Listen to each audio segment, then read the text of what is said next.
There's a moment, subtle, imperceptible, when a person stops thinking and starts echoing. You've seen it. A friend parrots a half-baked idea as if it were divine truth. A colleague nods along with something clearly false. You feel the chill in the air. Not ignorance, but something more hollow. This isn't stupidity as we usually define it. It's not a lack of intelligence. It's the surrender of one's critical faculties.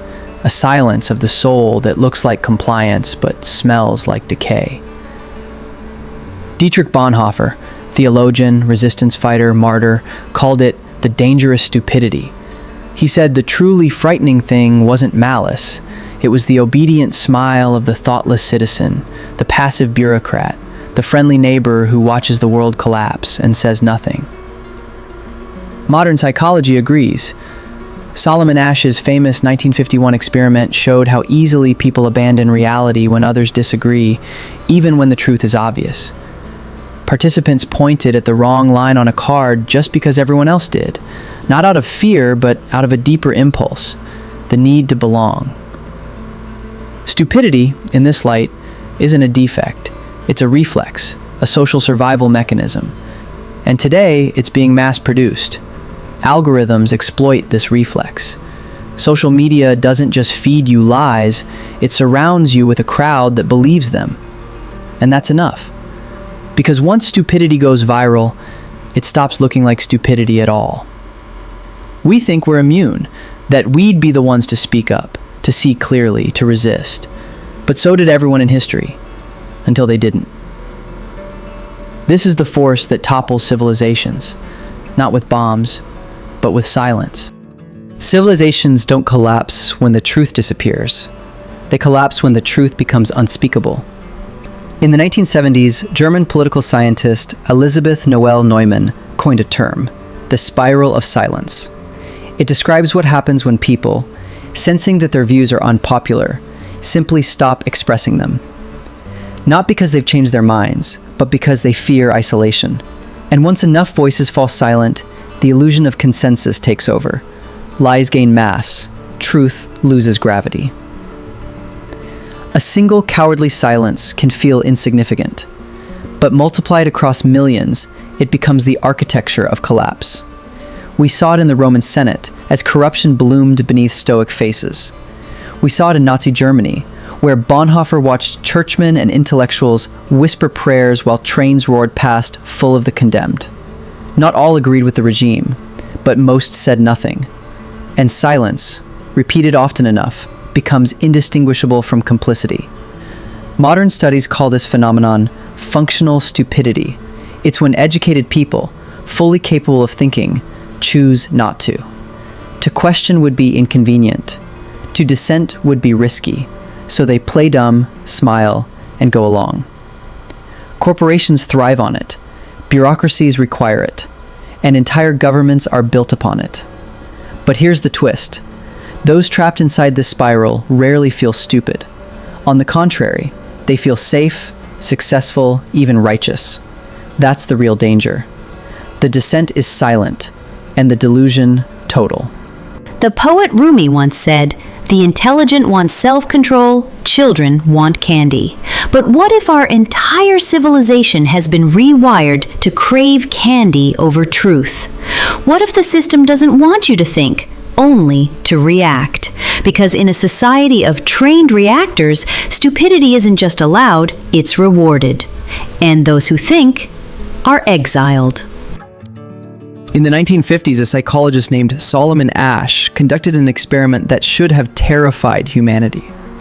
He placed individuals in a room with actors, people in on the test. The group was shown a simple task: compare the length of lines.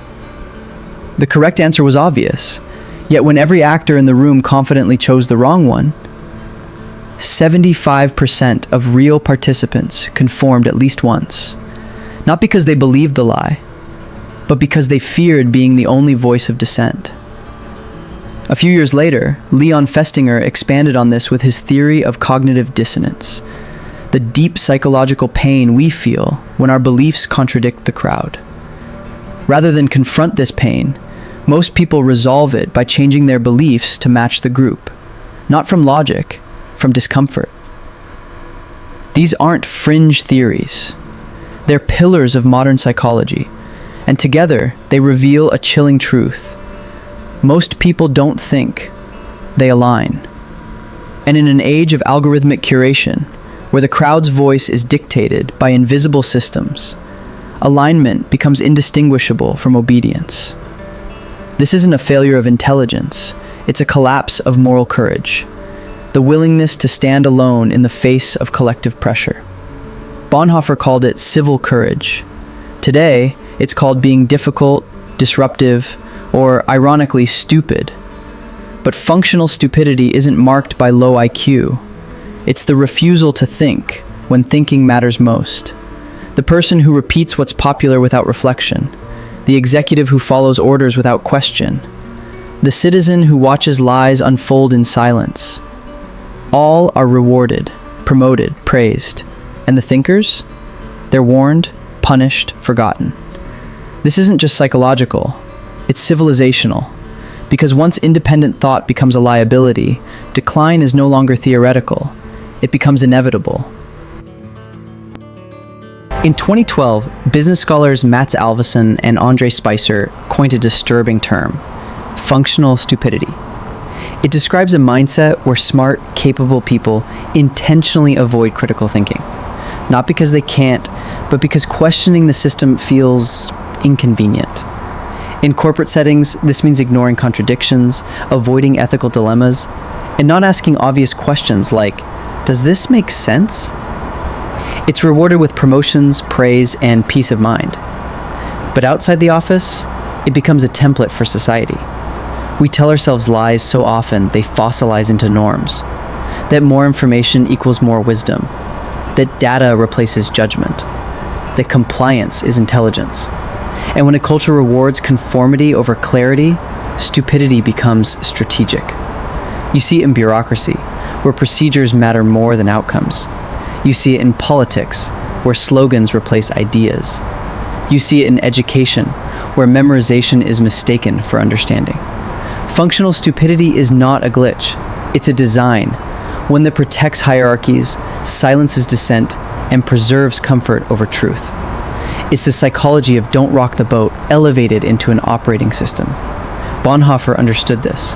He saw how Nazi Germany didn't rise because of monsters, but because of millions of decent, educated people who chose convenience. In 1951, psychologist Solomon Asch conducted a now famous experiment.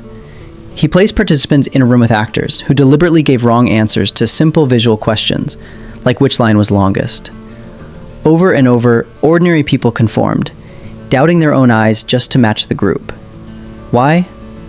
Not stupidity. Fear. Fear of rejection. Fear of seeming foolish. Fear of being alone. Fast forward to today, and we've built global systems that replicate Asch's experiment at scale. Only now the group is an algorithm. Every like, every share, every silence. We see truth distorted in headlines, statistics weaponized, language manipulated. And we nod along not because we believe it, but because everyone else seems to. And when you do speak up, the machine pushes back. You're labeled a conspiracy theorist. You're accused of arrogance. You're told to trust the experts, even when the experts are selling obedience. What we mistake for stupidity is often suppressed dissent, minds trained not to think, but to perform. Because thinking is slow, thinking is inefficient, thinking threatens power. In this landscape, stupidity becomes not the absence of intelligence, but the absence of courage. And what's worse, it feels rational, because truth has been gamified, because platforms don't reward wisdom, they reward outrage, identity, and ease. We adapt not to what's true, but to what's safe. Like the Asch participants, we learn to lie to ourselves just to stay in the room. But history shows rooms like these collapse. Bonhoeffer didn't conform. He knew the cost of truth and paid it. Because in a world where thinking becomes deviance and silence is survival, conscience is rebellion.